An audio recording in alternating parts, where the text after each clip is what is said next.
Intramuros for me is a sense of curiosity and wonder. It's heritage and history, and it's a living experience. It's a place where you can see history come to life and where we believe there's a strong future for sustainable tourism.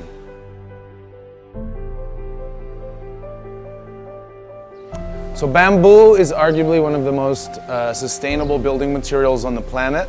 We're using local Philippine bamboo that is then handcrafted into our products so that we can create jobs, but then also share a bit of Filipino design and flair with our international guests.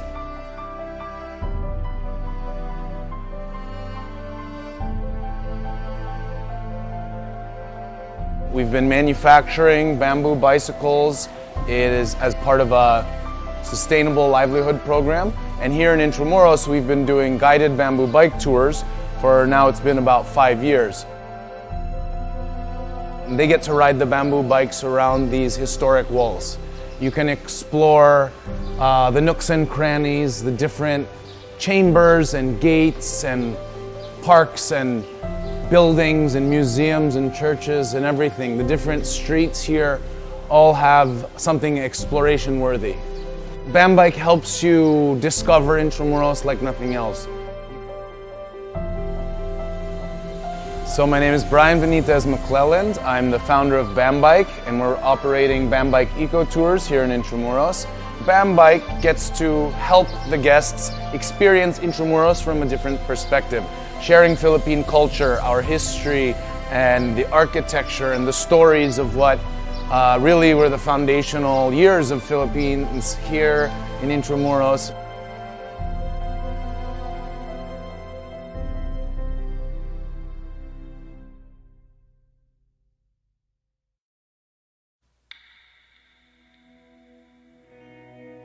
As a child, I would frequent Intramuros because of our educational field trip. We would usually go to the Manila Cathedral. So it's part of my childhood memory.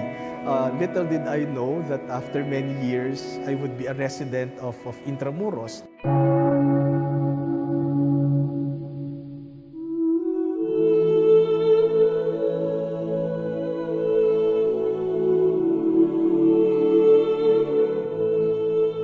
The Manila Cathedral started as a small parish church here in the same spot in 1571. When we talk of Manila, especially during the Spanish times, it was Intramuros. And the Manila Cathedral is in the heart of Manila, which is Intramuros, being the first cathedral in the Philippines, the center of Philippine governance. This was also the center of Philippine faith. Religion, especially Christianity, is not just about doctrines. Religion is about relationship. Young people are so engrossed in an activity, especially when they see that what they are doing is something that benefits others. And I think the church provides them with many opportunities for that. I wish that Intramuros to be a place where tourists are enriched when it comes to their discovery of their faith. I am Father Reginald R. Malikdem. I am the rector of the Manila Cathedral since July of 2015. Little did I know that after many years, I would be asked to take care of Mother Church of the Philippines of Intramuros.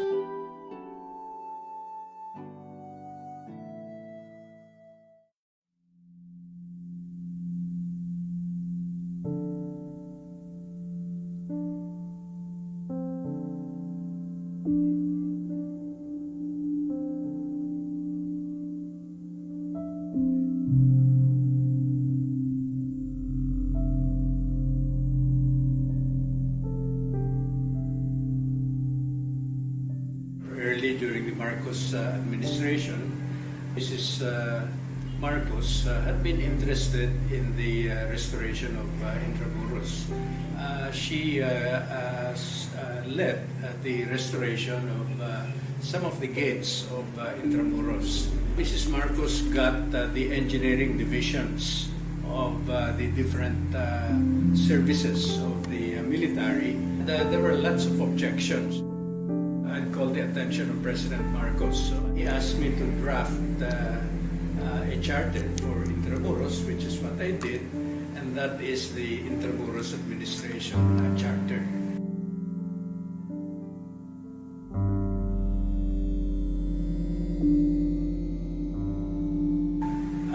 The greatest satisfaction I had was the presence of a good team headed by Mrs. Esperanza Gatmonton, and in the early days also Felix Imperial, because basically the three of us were the ones who set the initial directions of the Intramuros Administration.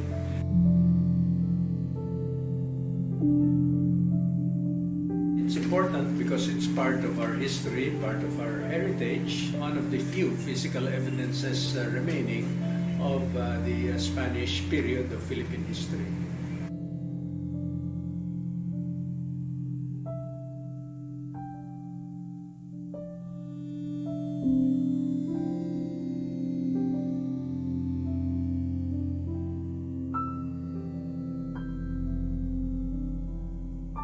I think the major development since that time was the proliferation of informal settlers.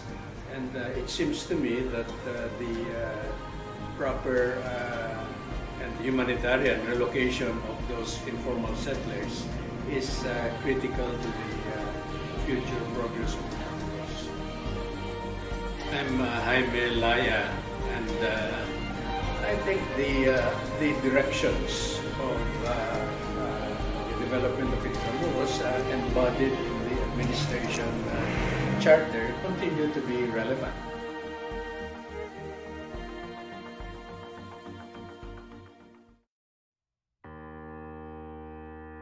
It represents our history. It contains a lot of traditions. It houses culture. It represents how we were or how we started as a nation. For me, it's a good place to be in because it represents my identity as a Filipino.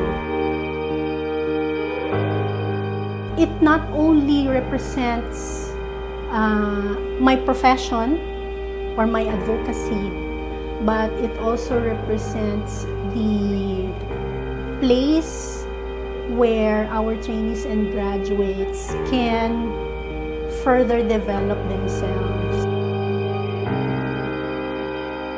My name is Carmen Bettina Bulaong. You can call me Tina for short.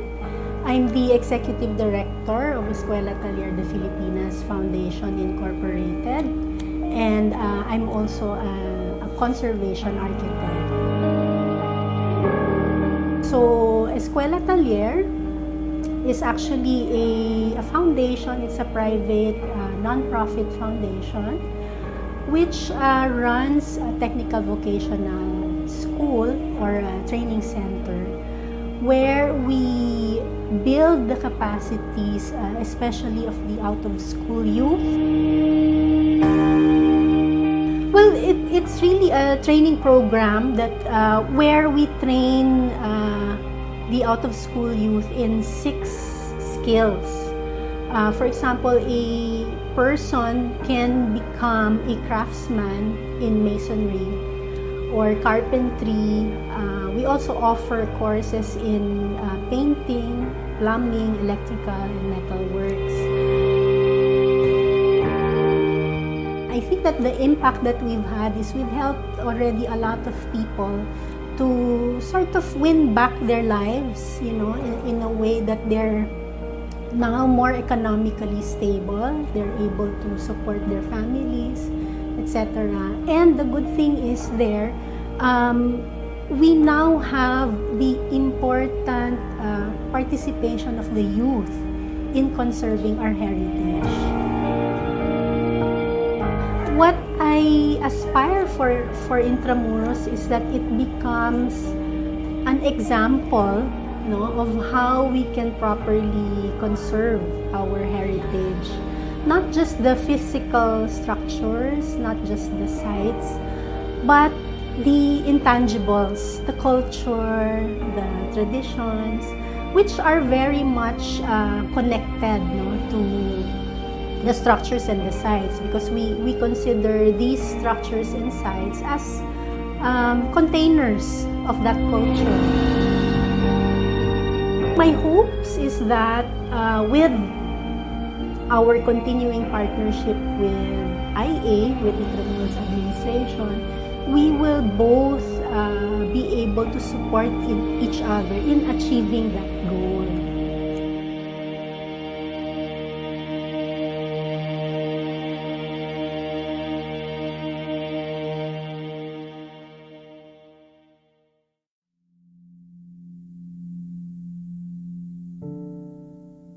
When I was studying here and walking on the walls, around the walls, many things I discovered while they are old, they were still of value. And that's a treasure for me. And that's a treasure for every Filipino who comes to Intramuros. From my elementary years up to my junior high school, I was a student of Letran. So that's 11 years of studying here in Intramuros. Also, I lived here in Intramuros. So, when I was elected the rector, that was one of the things that convinced me to accept the job. Because Intramuros is not just a place that is distant, it's something very near to me, to my history, and to who I am right now. I am Father Clarence Victor Marquez of the Order of Preachers. I am the rector and president of Colegio de San Juan de Letran since the year 2015. However, Letran has been in Intramuros since the year 1620. So come the year 2020, we shall be celebrating our 400 years of existence within the walls of Intramuros. Letran continues to grow. In fact, we are looking towards the future in terms of expanding ourselves, putting up structures, of course, out of respect and consideration of our current context, our locale. We are in Intramuros. Nonetheless, we can contribute so much in building the present and the future of Intramuros and of Letran. Very many things here are still very relevant if we could only take time to appreciate them. We also have this reputation that, it's poor. We have so many poor communities around, but then it's not a matter of removing them, but empowering them.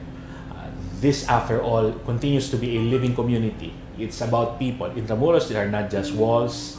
It's about people who continue to live and struggle and have dreams and aspirations for the present and for the future. So, all of us here who are Intramuros and the rest of the Filipino people ought to contribute something in terms of keeping Intramuros relevant, helping us rise, and helping us, live better lives for ourselves.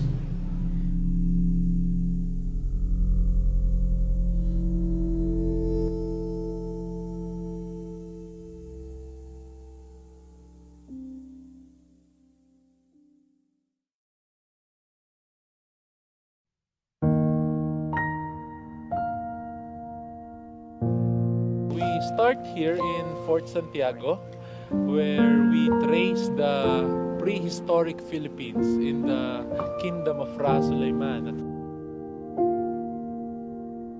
He introduced me Manila, and I fell in love with it. That's why we started Don't Skip Manila, to say, okay, since I fell in love with your stories, why not let's share it to others and let other people to fall in love with Manila.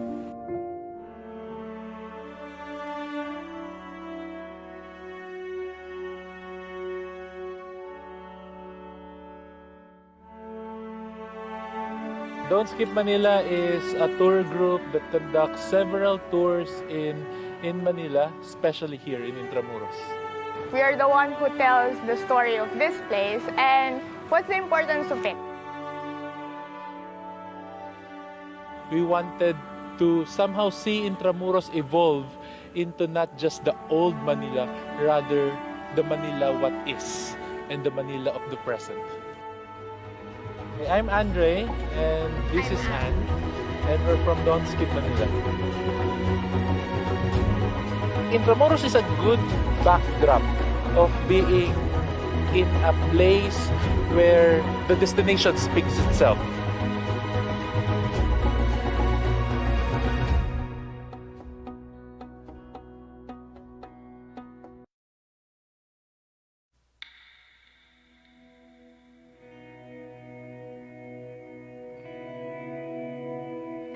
Ang ano ko po sa Intramuros isang makasaysayang lugar. Kasi dito nagkaroon ng digmaan. Yun din yung natutunan ko sa eskwelahan.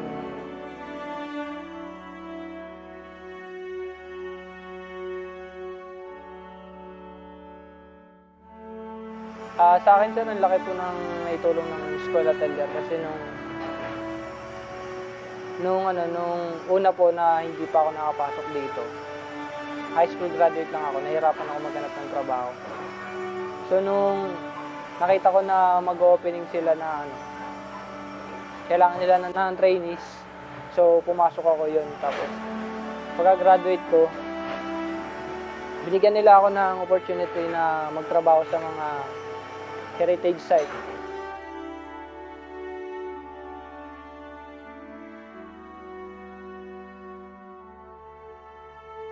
Ako po si Christian Edward Aguirre. Bali, instructor po ako ngayon ng masonry workshop dito sa Eskwela Talyer.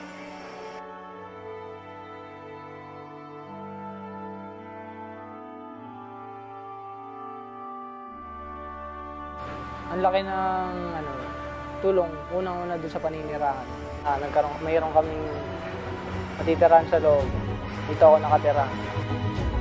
Sana po mas tumibay pa ang komunidad dito sa loob.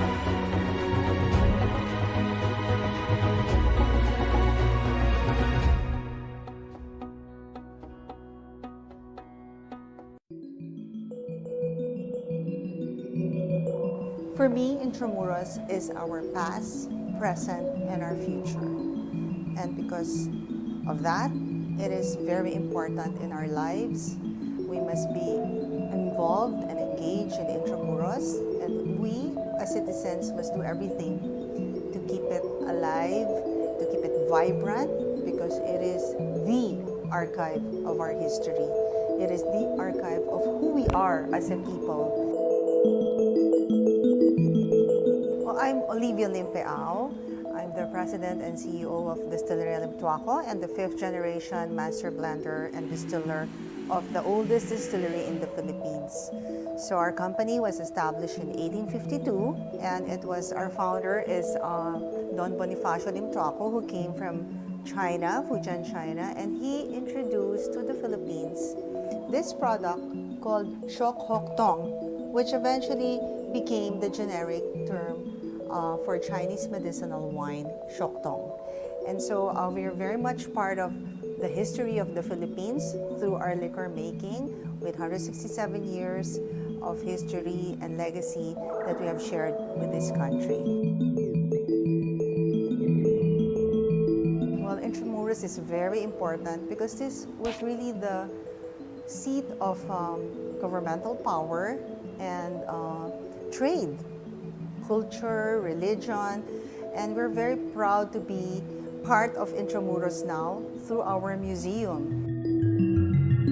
While our role in Intramuros is really to provide another tourist spot, another tourist spot where through our museum, tourists can learn more about our country, about our products, about our industry. And we're very proud to be given that opportunity to participate, in promoting culture through food. Well, I would really love that Intramuros would be teeming with tourists, with young people working in this place, celebrating our history and our culture, and sharing it with the rest of the world. Similar to what other countries are doing. For instance, like in Tallinn, Estonia, where they have a medieval walled city. I wish our Intramuros would be not just like that, but maybe even better, you know? So it would be really a living walled city of the past, the present, and the future.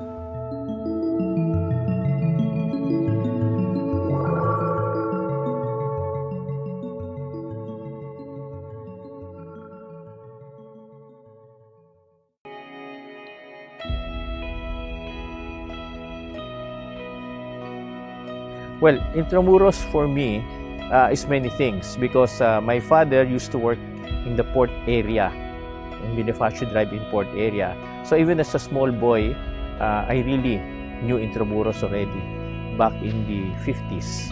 And I was very happy to have been appointed administrator in 1989. And that really involved me more with the history of Intramuros and the plans for its further development. It would be very important that we know where we came from, and I think that's the special value of Intramuros. But even in modern times, there could be or there should be, and as it's happening now, other developments here in Intramuros. I'm Jose Capistrano Jr., formerly administrator of Intramuros. Well, as what's happening now, Escuela Taller assists in the restoration of heritage structures through our training of out-of-school youth in the various arts and crafts of heritage restoration. And I think this is important to preserve our historical and heritage structures, and at the same time also reach out to other parts of the country for the same purpose.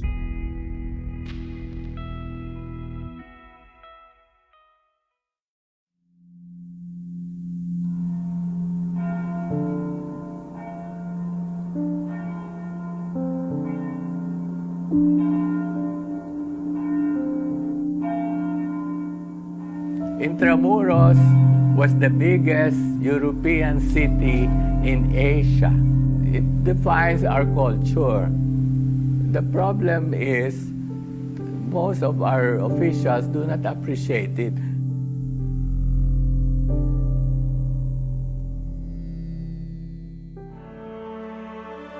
It's important because it's part of our history, part of our heritage, and one of the few physical evidences remaining of the Spanish period of Philippine history.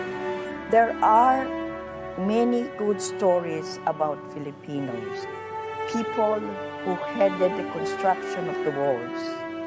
The carvers were Filipinos also.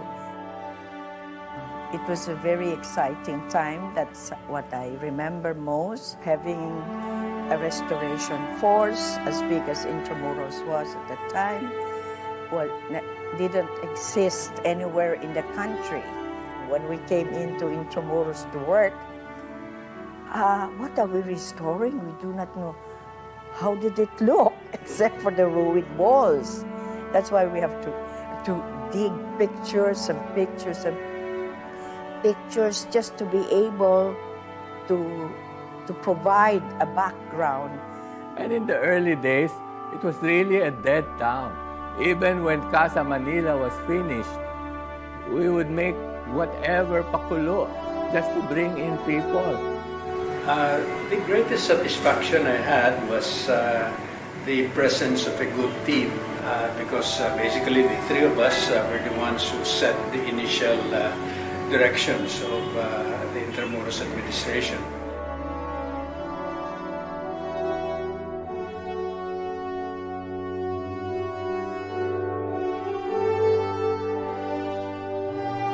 Since last year, I'm really amazed at how Intramuros has grown and has attracted so many people considering the problems we had in the beginning. They have thousands of people coming here, and all of them are paying entrance fees, restaurants, all those chalets. Can you imagine? It's alive.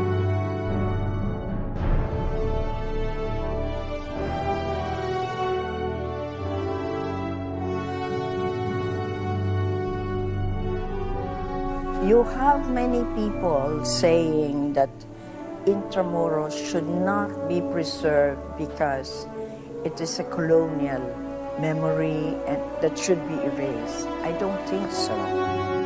So it's about time that our people should see Intramuros is not just a symbol of colonialization, but a symbol of our spirit to rise above that.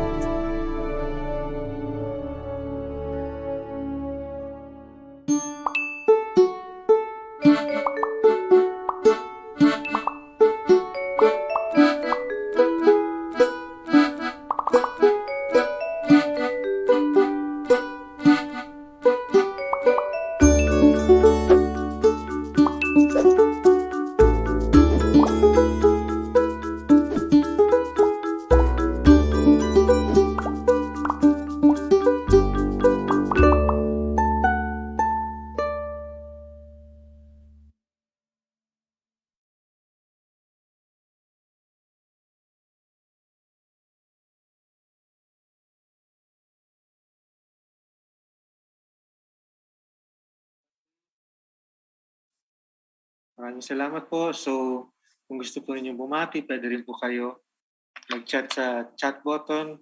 Tapos pwede niyo rin po sabihin kung taga saan po kayo. Hello po, Miss Nina. Nice to see you again.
Hello po, Yusek. Hello po, good morning. Good afternoon po, Dr. Solidum. Nice to see you po.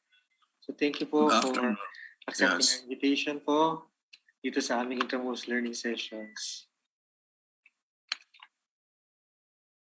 So, okay, so it's now 3 o'clock. So we shall now start with our webinar. Recording in progress. Okay, so thank you everyone for joining us in our webinar for today. So this is already the 76th episode of the Intramuros Learning Sessions. Now this is your host, Rancho Arcilia, and this episode is brought to you by the Intramuros Administration. So gusto ko lang po batiin yung lahat ng ating mga participants from all over the country and from all over the other parts of the globe. So greetings po sa ating mga viewers from Cairo. We also have a viewer from Sydney. Hello po. Meron din tayong viewer from Singapore. As well din po sa ating mga participants from here in the country. So well represented po from Luzon, Visayas, and Mindanao. From Cotabato, we have from Davao, from Los Baños. So, greetings po. So, thank you po sa pag-sali sa ating webinar na yung hapon. Ngayon, our topic for today is about historical earthquakes and disaster preparedness and how we can learn from our history so that we can prepare better in the present. But before we proceed to our webinar, I'd like to proceed first with some brief notes of introduction. So house rules first. So for Zoom attendees, you may raise your questions via the Q&A button below. And if you are joining via Facebook Live, you can also raise your questions in the comment section. Now, take note that only participants via Zoom are entitled to receive a certificate. So if you are viewing via Facebook and you wish to receive a certificate, please, you can still transfer to Zoom. You can still register. So the registration link is in the comment. Then, this Facebook Live.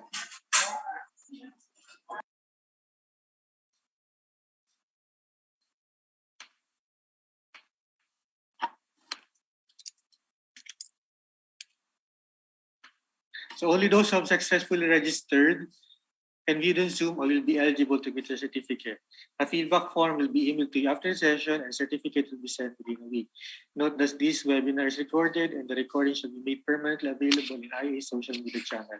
And of course, I'd like to remind everybody that your names, if you are joining us via Zoom, your name, of course, will be visible to other attendees. And later during the open forum, if you wish to remain anonymous, you may inform me that you wish to remain anonymous, or you may simply change your name. Right. Now to introduce our speakers for this afternoon. So our main presenter for this afternoon will be talking about the great earthquake of 1863. We have Christian Catahan. Christian is a researcher. He is currently the Intramuros Administration's in-house researcher and archivist, as well as the coordinator of the IA Center for Intramuros Studies. He has a BA in History with a cognate in Anthropology from the University of the Philippines, Diliman, and currently he is taking his MA in Archaeology at the same university. An emerging scholar on history, he is a lifetime member of the Philippine Historical Association. Later, after the presentation of Christian, we are delighted to inform you that we have as our reactor or panel discussant none other than Dr. Renato Solidum, who is currently the head of the Philippine Institute of Volcanology and Seismology, or PHIVOLCS, as well as an undersecretary at the Department of Science and Technology. So Dr. Solidum has a Bachelor of Science in Geology from the University of the Philippines, a Master of Science in Geological Sciences from the University of Illinois in Chicago, and a PhD in Earth Sciences from the Scripps Institution of Oceanography, University of California, San Diego. In recognition of his contributions to disaster risk reduction in the Philippines, Dr. Solidum has been awarded the Presidential Citation for Public Service, the Presidential Lingkod Bayan Award by the Civil Service Commission, the Professional of the Year in the field of geology by the Professional Regulation Commission, the Excellence Award for Government Service by the Philippine Federation of Professional Associations, and the Presidential Career Executive Service Award by the Career Executive Service Board.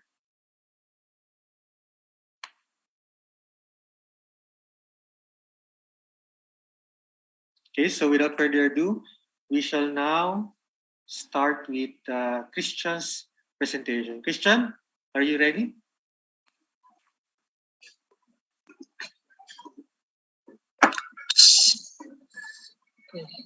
Kita na ng voice screen ka? Yes po, kita na. Okay.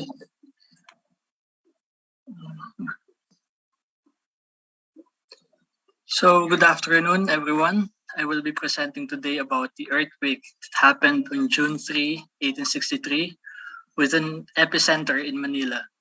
As we anticipate the big one in the present, we argue in this presentation that this was the big one of the latter half of the Spanish colonial era. Furthermore, we assert as a big one, the earthquake induced a disaster, and we will survey the extent of this disaster in this presentation. So first, what is a big one? Well, big one is a term used in many places to describe a very destructive earthquake, and typically, earthquakes labeled the big one are those which are the worst case scenario earthquakes. As I have said, the big one is not only used here in Manila. This one in the image is about the big one from the Pacific Northwest, covering the US and Canada, coming mainly from the Cascadia subduction zone. And of course, down in the southwest, we have the San Andreas Fault. Meanwhile, this one is in Portugal, about a repeat of the 1775 Lisbon earthquake. And this one is after 2011 Tohoku earthquake in Japan.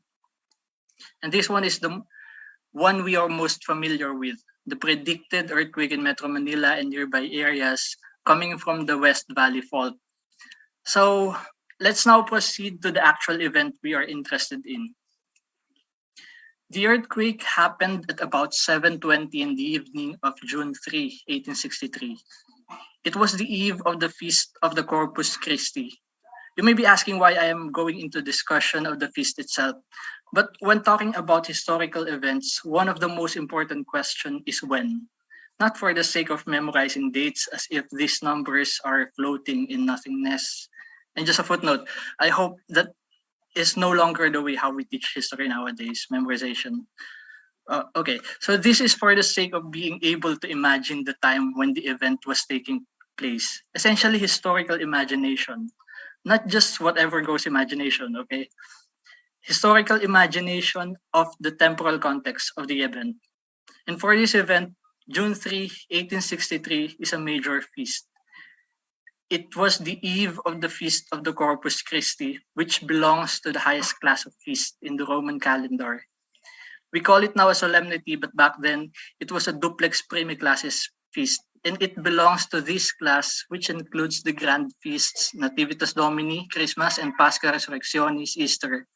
And as with all feasts, celebrations begin the preceding evening. That's what we call the first Vespers. And that is why we call nowadays the day preceding a feast the Bisperas. Anyway, given all this, we can all imagine the grandeur of the celebrations taking place. And of course, with grand public celebration comes massive attendance. And so we can better imagine and visualize, this is how the Corpus Christi is celebrated in Sevilla in southern Spain. It's a very pompous celebration. And to add to all this, the cathedral has just opened after some time of undergoing renovation. So perhaps, I don't know, but I imagine the excitement to use the newly renovated temple is still fresh at that time. And with all this, June 3, 1863 is indeed a perfect time for a disaster to happen. Okay, after delving into and imagining when it happened in the context of that time, let's now go into what happened, the event per se. If you go around Manila looking at historical edifices, chances are the 1863 earthquake has been part of the history of these places, significant enough to be written on historical markers. But if it is so significant, why does it seem like it's just any ordinary quake? And earthquakes are indeed ordinary occurrences in our land, being in the Pacific Ring of Fire. And this one just happened to be strong, but not really a big deal. Well, Warren Smith, chief of the Bureau of Mines, notes that until 1863, nothing was written on Philippine earthquakes. While this is not entirely true, it's neither entirely false as well. While we have an earthquake catalog by the French seismologist Alexis Perret, our oldest truly scientific and systematic catalog was the one by Father Miguel Sadera Maso, a Jesuit scientist at the newly established Manila Observatory. It was established in 1865, and so we can understand why the earthquakes following the 1863 were better and more scientifically documented.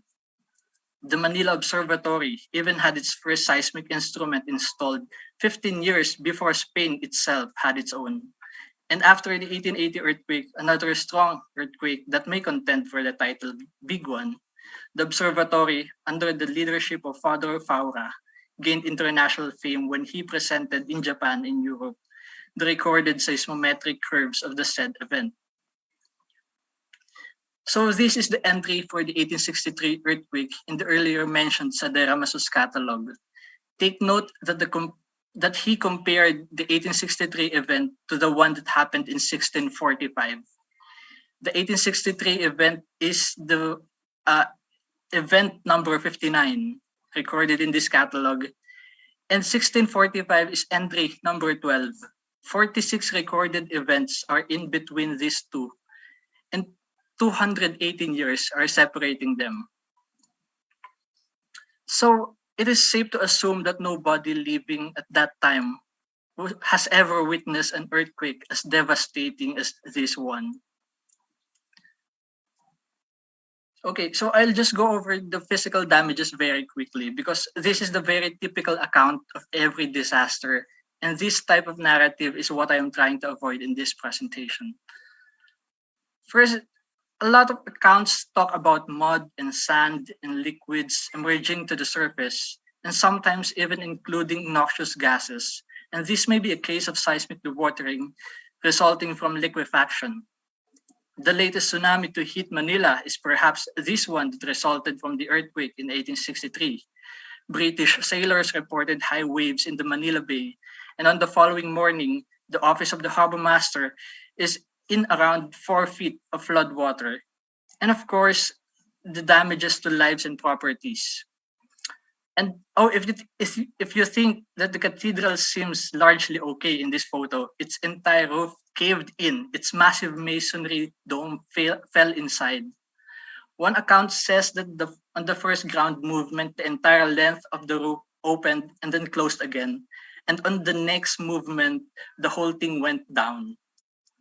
Anyway, so going away from the typical narrative, let us first examine how the event was perceived by different actors.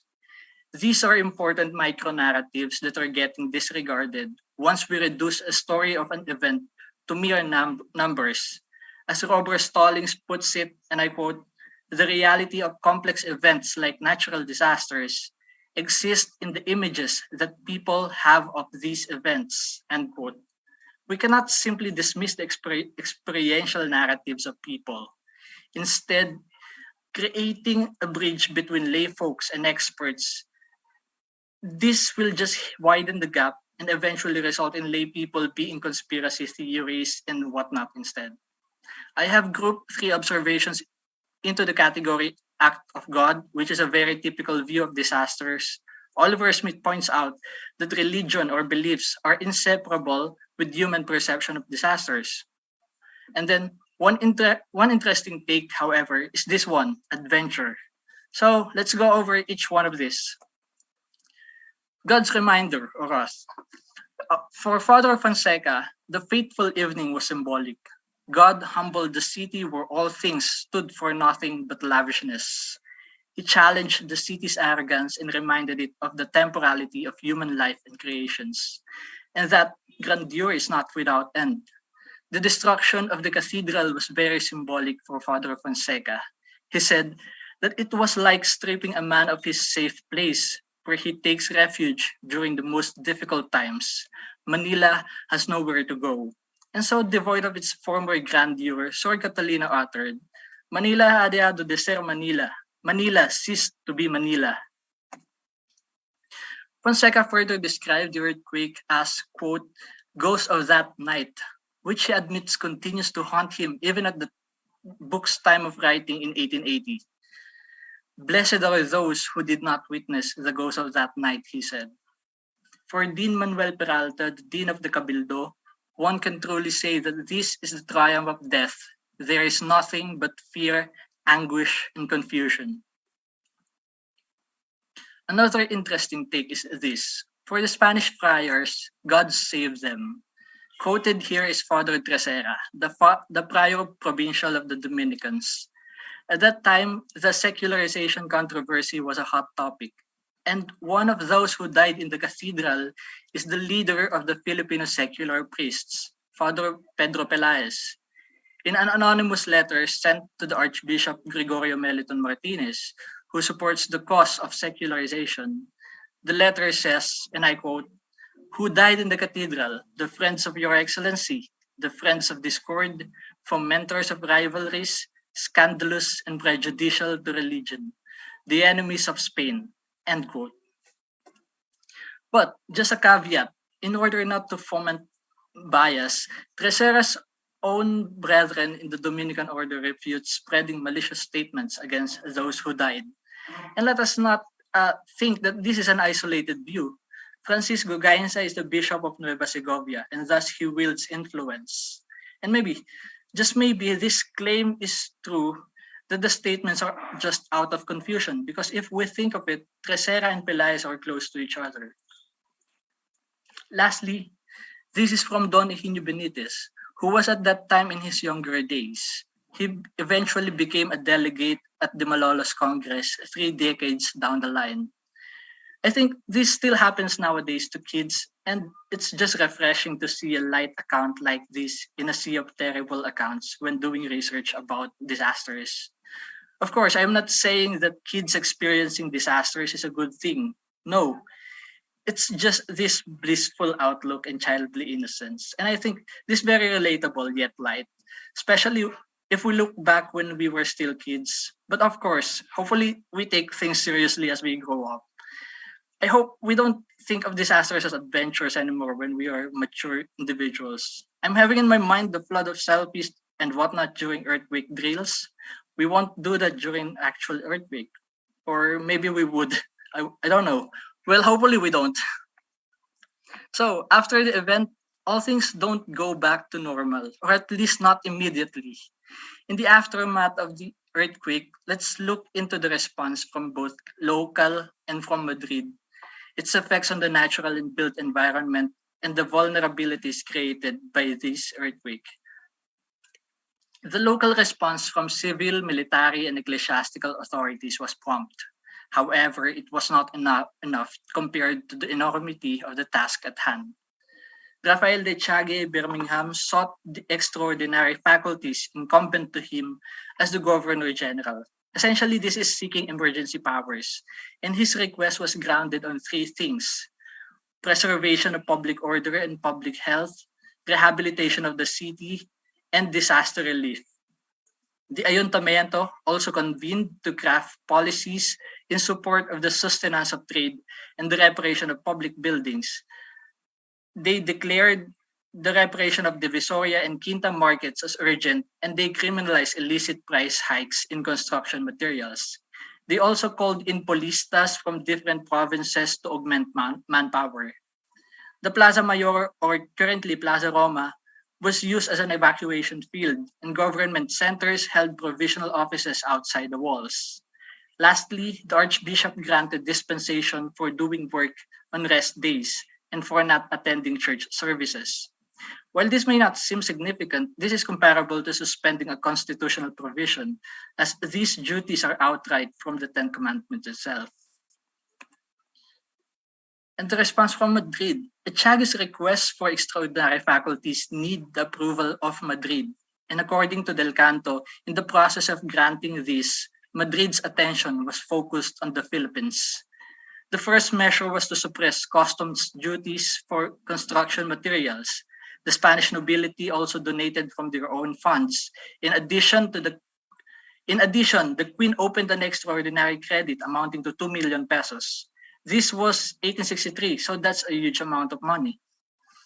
Due to press publications and religious services, public sentiment was strong in support of the national subscription, which is essentially a fundraising drive involving the entire Spanish Empire, including other colonies. Thus, funds poured in from different provinces of the Philippines as well as Spain and all its colonies.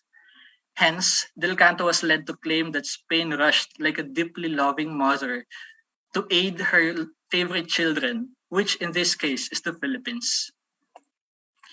The earthquake also affected the natural environment, as the use of wood in construction was increased and more strictly enforced.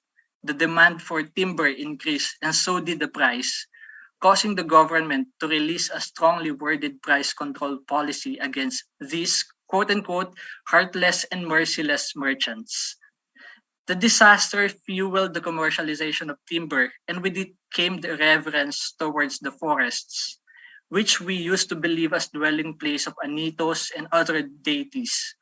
Also came was the problem of anay or termites. This document specifically puts anay as a consideration in construction. The anay problem pushed certain species of trees to a decline. In view of all this, the governor was wrong to assume that the earthquake did not decimate forests.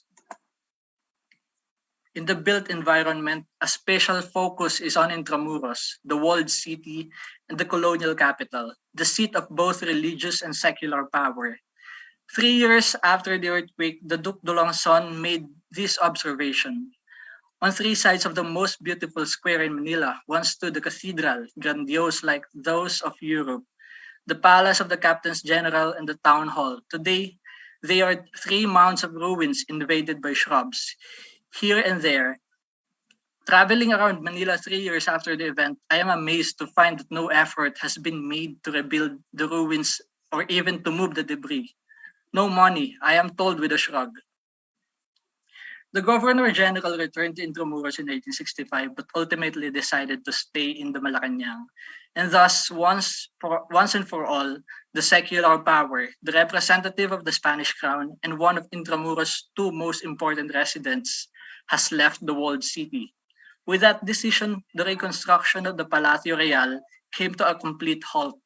The granite foundation survived. However, according to Nick Joaquin, it fell victim to edifice complex in the 70s, and the product is the tall building we see today. While the religious power did not move outside the walls, Manila has no cathedral for over a decade, and the Cabildo Eclesiastico was homeless, moving from one convent to another. Some government centers which established provisional offices outside the walls decided not to return anymore. And in 1863, the general plan for Manila supplanted the defense plan for Intramuros. Intramuros, the walled city, has started to be an obsolete, impractical, and ultra-conservative concept. And maybe we can trace the beginning of the decline of the walled city back to this time. By virtue of a royal order, the Grand Manila was created. And Father Luis Merino puts this concept as the predecessor of the Metro Manila. This led to the development of the arrabales, or the suburbs of Intramuros. These suburban areas became lively and colorful, and so the writers of this time preferred to set their stories in these areas than in the decaying old city within the walls. This was the Intramuros of Rizal and the Revolution. In civil engineering and architecture, the aftermath of the earthquake saw the entry of the civil engineers into the scene, which was previously dominated for a long time by military engineers. Spanish professionals from the Real Academia de Bellas Artes de San Fernando were mobilized to be sent to the Philippines. In 1865, Colonel Verdu's proposal for anti-seismic building was approved, and the government mandated the revival and stricter enforcement of the 1837 decree for government approval of blueprints before construction. The stricter implementation was made possible by the establishment of the Junta Consultativa de Obras Públicas, which was the overall oversight council for public works. The increasing competition and demand fueled the professionalization of these sectors in the country. Vulnerabilities were also created by the aftermath of the earthquake. Sanitation immediately became a problem as rain poured over the rubbles containing dead bodies. And by August, a strong typhoon hit Manila. An epidemic of cholera, which is caused by contaminated water, later set in. To prevent spreading undue alarm and unnecessary measures, the Archbishop suppressed popular devotions meant to take advantage of the crisis. He also directed the parish priests to monitor the situation of the epidemic in their areas. As for the dead bodies, the populace was bothered by the smell penetrating their houses, which at that time were made of light materials, and so a plan was crafted to create a cemetery away from inhabited areas, and that is the La Loma Cemetery, which was opened in 1882. Lastly, but definitely not a least concern is the economic vulnerability among the populace. If you remember, I mentioned earlier about the subscription or fundraising drive throughout the entire Spanish Empire. To facilitate the release of these relief funds, the Junta Central de Socorros was organized in the same year as the earthquake, 1863. There came the problem. The list was only published in 1870. They were given 7% of the fund allocated to them, and the rest is to follow. And things just went worse from there. Let me share with you a couple of stories from the appeal letters. First one is Don Jose Silverio. With the little he left after the earthquake, he prioritized the immediate rebuilding of his taller so he could start earning some money again. His house could be repaired in a later time, he thought. Unfortunately, however, fire struck Binondo and his taller was among those destroyed. He sought the assistance of the junta in 1865, only to be rejected because immediate damages were not from the earthquake. Second is Doña Felisa Acuña. She was an orphan who never knew her real name. After her adoptive family all died in the earthquake, she had to move from house to house to find shelter and to carry on with every single day. In November of 1884, possibly fed up by the red tape, the beneficiaries and the heirs of those who already perished wrote an exposition to the King of Spain, illustrating how they plunged into deeper poverty due to the inefficiency of the relief distribution. No effective resolution was found and the issue dragged on. In 1908, Governor General James Smith, through the Philippine Assembly, enacted a law mandating the treasurer of the Philippine Islands to go after the release of these funds, which at that time was held by the Bank Monte de Piedad. The case was filed by the Attorney General at the Court of First Instance in 1912. In 1914, a judgment was rendered in favor of the claimants, but the defendant appealed to the Supreme Court. In 1916, finally, the Supreme Court, sitting en banc, resolved the case in favor of the claimants, half a century after the earthquake happened.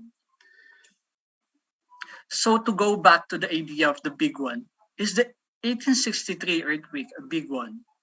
Earlier, I mentioned another contender, the 1880 earthquake. But if we look at this entry in Sadera Maso's La Sismología en Filipinas in 1880, the 1880 sits at the shadow of the 1645 and recent 1863 earthquake.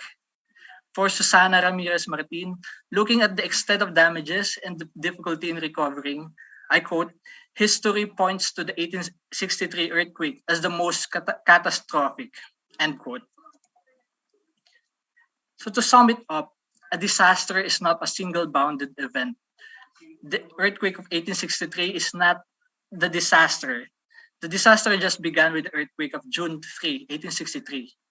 To echo the UN International Strategy for Disaster Reduction, quote, "There is no such thing as natural disasters, only natural hazards." Disasters sit at the intersection of environment, society, and technology, according to Oliver Smith and Hoffman. And that goes the same for this one. And hence, the responses and effects also involve these areas. And as we have seen here, there are micro-narratives that are being masked when we reduce the narratives of to simplistic stories revolving around accounting of dead, injured, and property lost. So that's the end of my presentation. Thank you so much, Christian, for that presentation. Now, before we move to the open forum, I'd like to welcome Dr. Solidum first. Hello po, Dr. Renato Solidum. Thank you po for joining us in this episode of the Intramuros Learning Sessions. Now, for this discussion po, we have just one question for you po, and then maybe later we can elaborate further. Now, how important po is the study of historical earthquakes in disaster preparedness? And of course, here we have a presentation on an earthquake from 1863, 159 years ago. How are these kinds of information important to the work of PHIVOLCS and to disaster resiliency in general? do we have an example po of best practices? Well, first of all, let me congratulate Christian for a very good presentation. And to the question, yes, we actually look into the historical earthquake events. We know a little bit of what Christian presented because we have a catalog of large earthquake events in the Philippines, and in one of our colleagues here has a doctoral degree into the archives of large earthquake events in the country. And of course, this would be taken into account when we actually develop the scenarios that can happen in different places in the country. Second, it is very important to share the story to everyone what happened in an area before. I usually would visit, when I visit a place first time, I would usually go early before my intended speaking time and find out if the old churches would have some signage depicting the destruction of that old church related to either typhoon, fire, or earthquake event. Because this can be very relatable to people when you talk about the projected scenarios based on science and technology. So if we look into the data, for example, of the 1863 earthquake event, the Manila Cathedral in Binondo was damaged, but if you go to other churches like in Guadalupe, that was not damaged. And this can be explained because of the geology of the area. The Manila Cathedral being underlain by soft sediments, while the Guadalupe Church in Makati, in Guadalupe now, is underlain by stiff volcanic rocks, or what we call it locally as adobe. When I talk about disaster risk reduction, I advocate for the use of the term disaster imagination. Having a preview of what can happen before it happens, and the basis would be the past earthquake events and the modeling simulation that we have. And when we look at these scenarios, we don't only look at the earthquake hazards, we also look at the physical impact and the succeeding events with timeline on what can happen to an area that will be severely affected by an earthquake. So I like the narrative on the effects of the earthquake beyond the physical damage, especially on the socioeconomic and the recovery situation after many months or even years after the earthquake. And I noticed that in this earthquake event, there have been engineering practices that have been changed, like with a wooden frame to make it more earthquake resistant, and also the professionalization of the construction industry. So in the history of Philippine disasters, many laws or many policies dictated by government were a result of large earthquake events. The 1863 earthquake was not a very large earthquake event. It was of a magnitude 6.5. It generated a tsunami, but exactly where it can be sourced as relatable to an earthquake generator is still in question because it's offshore of Manila, so it can be related to the Manila Trench or some other earthquake generators which we don't know yet.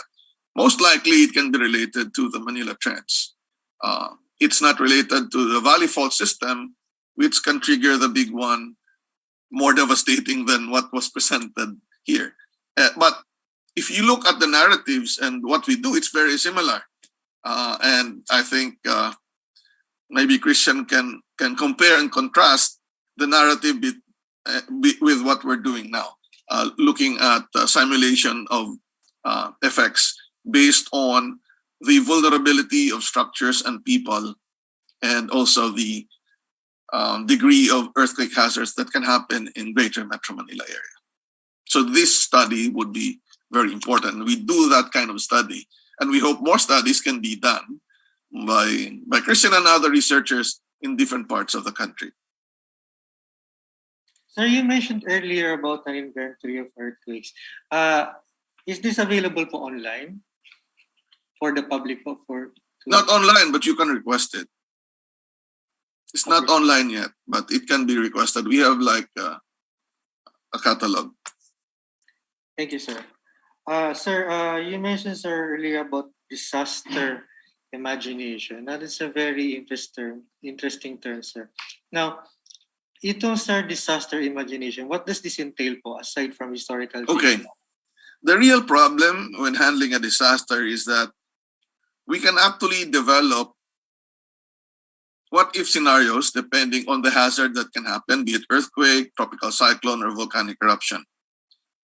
But when we look at it, this is a very powerful activity, so that if you're the political leader of the country or a region or a province or a business leader or a community leader, even as an individual, I think you would react properly and own up to the possible solutions that one can play if you have this kind of imagination.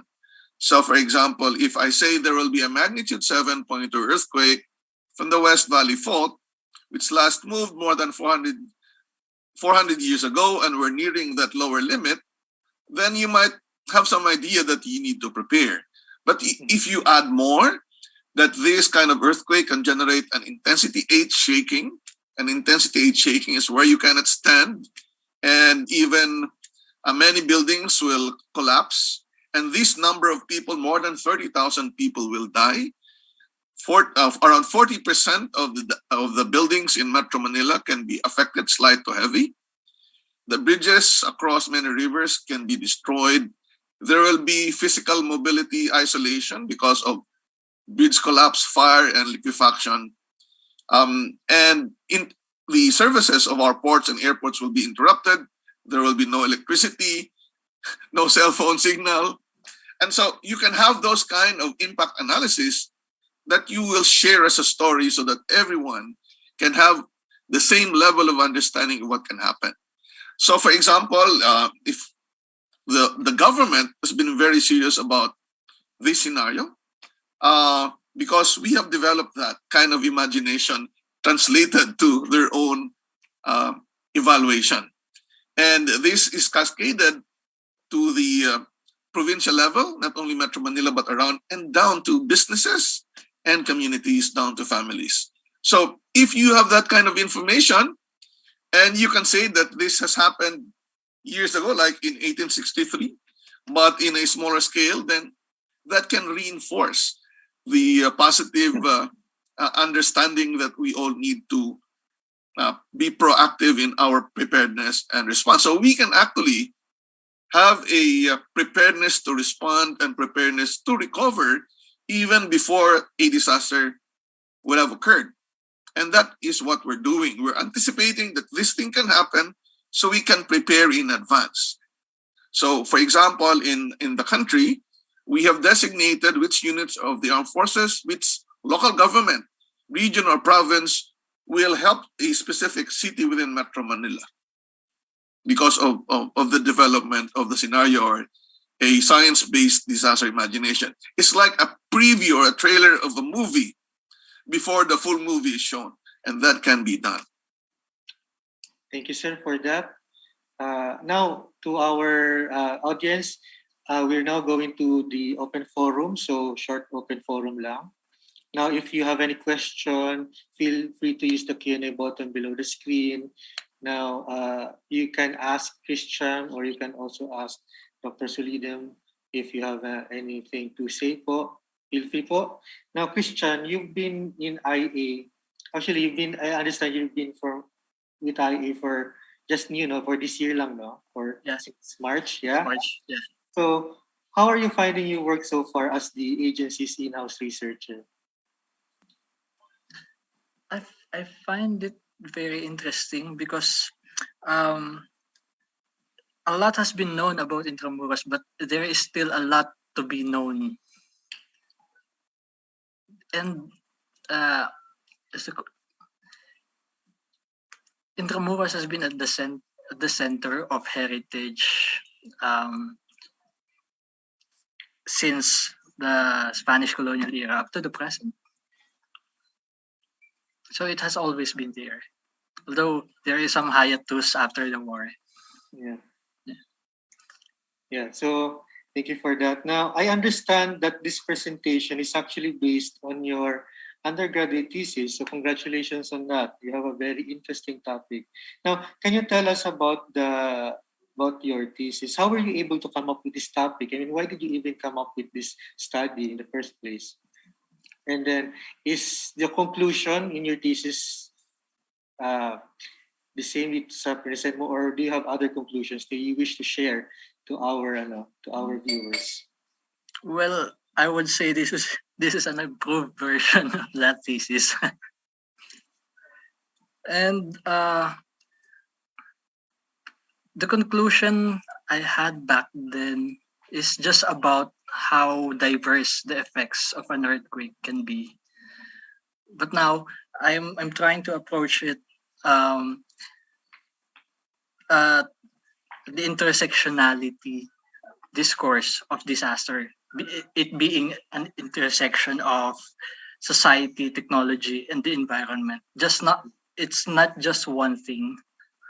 It's the interplay of different factors. One of the participants, si Ragda, is asking, where can we download your paper? It's actually not yet published. Okay. So we look forward to that actually, Christian. Hopefully we'll be able to publish soon. Okay, so we have a question from Matthew from Zoom. Hello, Christian. Thank you for your lecture on the 1863 earthquake. Is there any inventory of artworks that were damaged, particularly in Intramuros? Earlier, you mentioned that there is parang merong damage claims, no? Yeah. So presumably there would have been an inventory. So were there any inventory? None that I know of. So how did about artworks? I'm not sure kung meron. Pero how did we come up with the approximation of the money to be given to the victim? So saan galing yung figure? Ganito, dapat ganyan. The victims are writing to the junta about the damage they suffered, and then the junta will appropriate money. How much money will be given to them? Pero what I'm asking is, back then, during that time, how were they able to come up with the figure? I mean, is it arbitrary or is it based on something like, for example, an inventory? The junta decides. I'm not sure about the basis. Okay. And I presumably the money was given 50 years after, no? Pero marami na sigurong dead by that time, no? So yeah, actually, by the time that they sent the exposition to the king in 1884, some signatories are just heirs of those survivors who have perished already. I see. Thank you so much for that.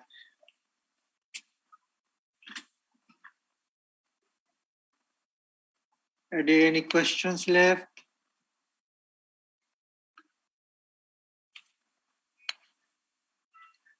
We have a question from Zoom. This one is an anonymous attendee. To Dr. Solidum, is there any way or protocols or maybe policies that we can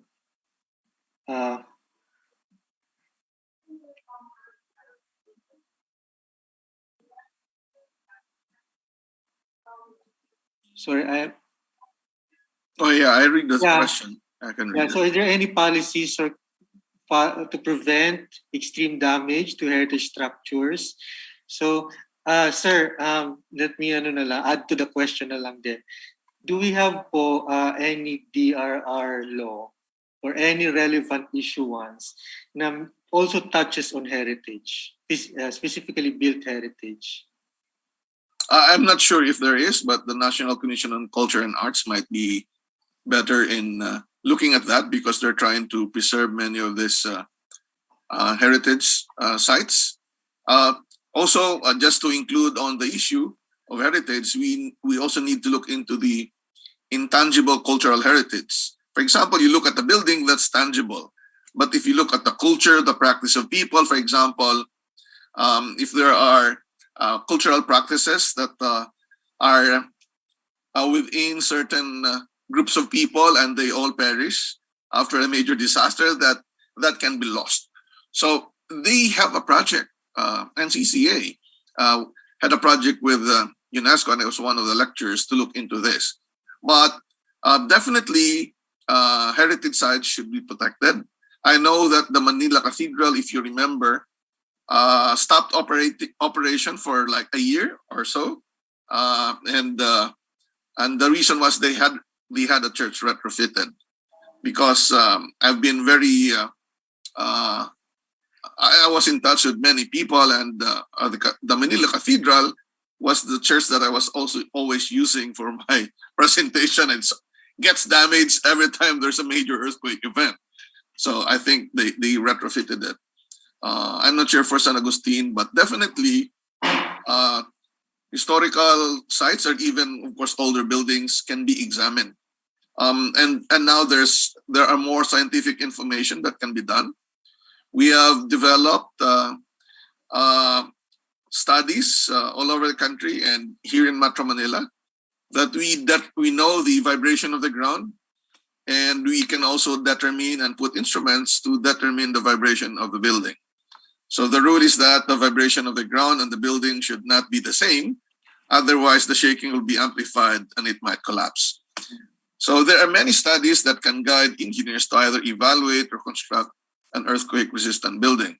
For volcanic eruption, which was mentioned here in the question, the eruption itself cannot be avoided. And if we talk about the building, if it's in the path of the hazard, then there might be a problem. For example, the Cagsawa ruins in Bicol, I actually studied one eruption event, the 1814 eruption of Mayon volcano, and I actually did some archaeological digging, but mainly looking at the geologic evidence on the timing of events there. So it's not looking at record documents, but I checked on the deposits to know what happened in the area. So this can be studied as well, but Cagsawa was buried by lahars and not lava or pyroclastic flow. It was on a floodplain. The river was there, so it had no choice. It will for sure be affected by lahar. So citing churches, citing important facilities, or even ordinary houses can now be well facilitated by looking at the hazards, because we developed the Hazard Hunter app, where you just double tap the screen of your phone, you would know all the hazards that area can be affected with in less than a minute.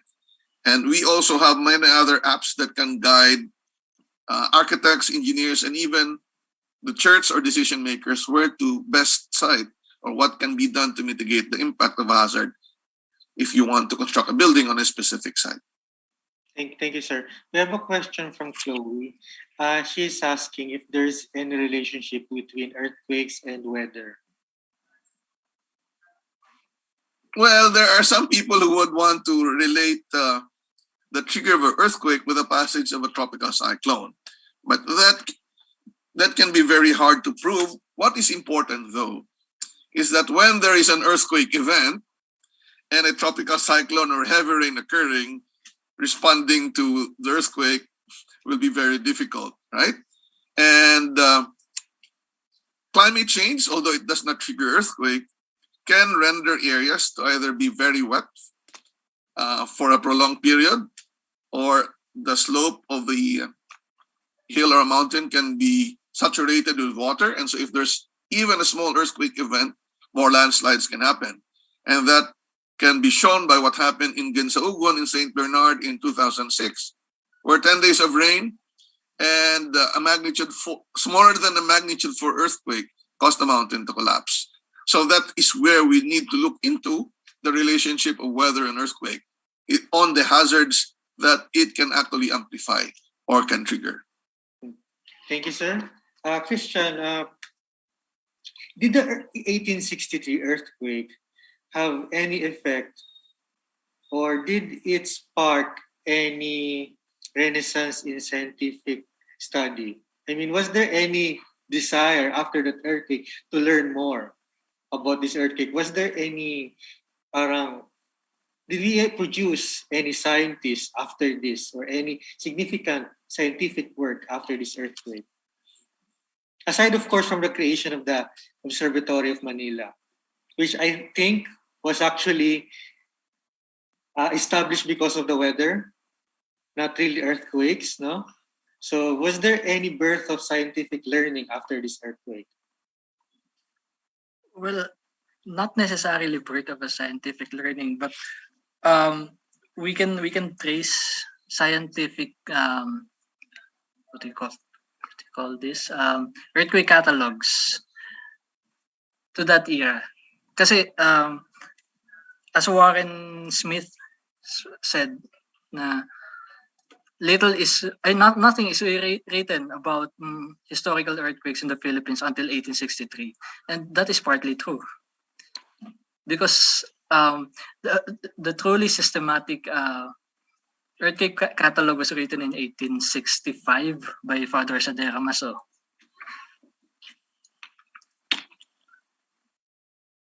Thank you for that.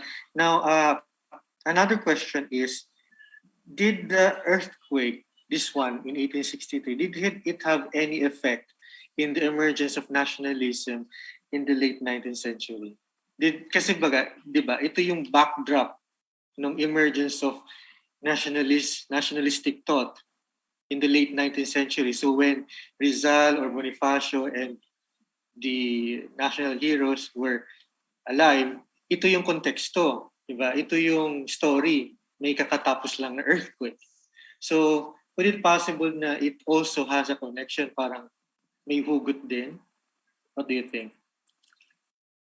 Possibly, because it has a big effect on the secularization controversy.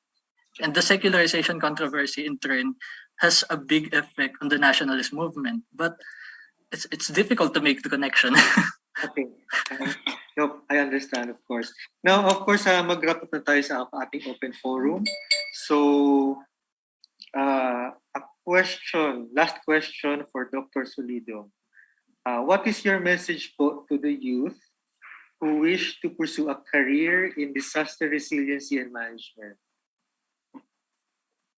Well, we need more of you. We need the youth to really participate because we have so many disaster scenarios or different types of disasters that we need to prepare for. And let me just emphasize that if we simply talk about earthquake events, different cities, different provinces, and different regions will have their own big one. And the effect will be different depending on the vulnerability of different structures, the population, the types of houses. And of course, the preparedness to all of this would need to not only be done by the national government, but most importantly, by at least the regional, provincial, and down to the community level. And we need to have more people focusing on this.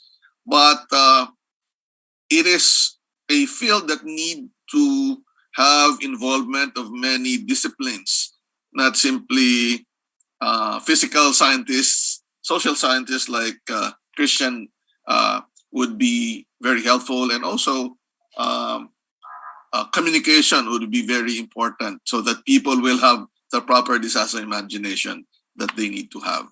And so for those of you who are interested, I have a set of lectures for different regions of the country, of course, supported by historical earthquake events.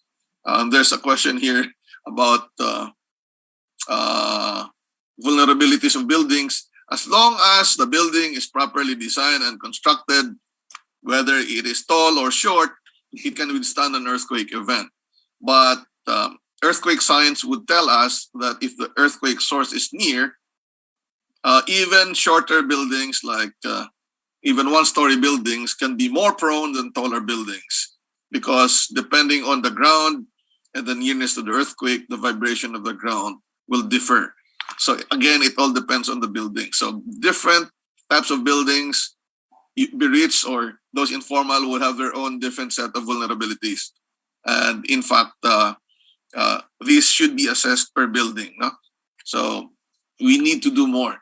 There are a lot of questions that are raised, but it's beyond the topic by Christian. Maybe the host can send me the question and of course the email addresses of those who asked the question, and I'll answer it separately. Thank you. Yes. Thank you so much, sir. Now, for those who wish to ask more questions, you can use the email that sent you the link to this Zoom. Okay, so for Christian, one last question. What is your message for emerging historians and social scientists who wish to study more about the history of disasters in the Philippines? Message to emerging professionals studying disasters. As a disaster-prone area, I think we have a lot of narratives to uncover, and we are essentially specialists of memory. So it is incumbent upon us. It is our ethical duty to preserve these memories of these people. I remember a quote that I often cite by John Asman. It's what is this? Only an important past is remembered, and only the remembered past can become important. And so, remembering these stories gives what we call this gives them importance. Yun. Thank you for that. Okay, so maraming salamat sa lahat na nag-attend. Thank you everyone for attending. Now, for those who came in late or for those who missed this episode completely, do not worry because this episode is of course recorded. You can view the recording of this webinar in our YouTube channel, so feel free to subscribe to our YouTube channel. Of course, I also like to invite you to follow us in Facebook, Twitter, and Instagram for future webinars. So this is our 76th webinar. This is 76th episode of the Intramuros Learning Sessions. And of course, marami pa pong susunod after this. So meron dito next month and then another and another. So stay tuned by following us in Facebook, Twitter, Instagram, and YouTube. Okay, so that ends our webinar for this afternoon. Christian, do you have any concluding word or statement so that we can end this webinar? Maybe it's stop blaming God, nature, or something else for disasters. Maybe it's high time that we recognize our own agency as humans, that we are not powerless in the face of all these things. We can always choose to do something with the situation we are faced. Maybe we can start taking things seriously and growing beyond the childlike innocence, looking for adventure and fun. Thank you so much, Christian. Thank you, of course, Dr. Solidum, for gracing us in this humble event. And thank you, everyone, sa lahat na nag-attend. Thank you for joining us in this 76th episode of the Intramuros Learning Sessions. So we are about to have more episodes. But for now, maraming salamat po and good day. Thank you po. Thank you. Sir. Thank you, sir.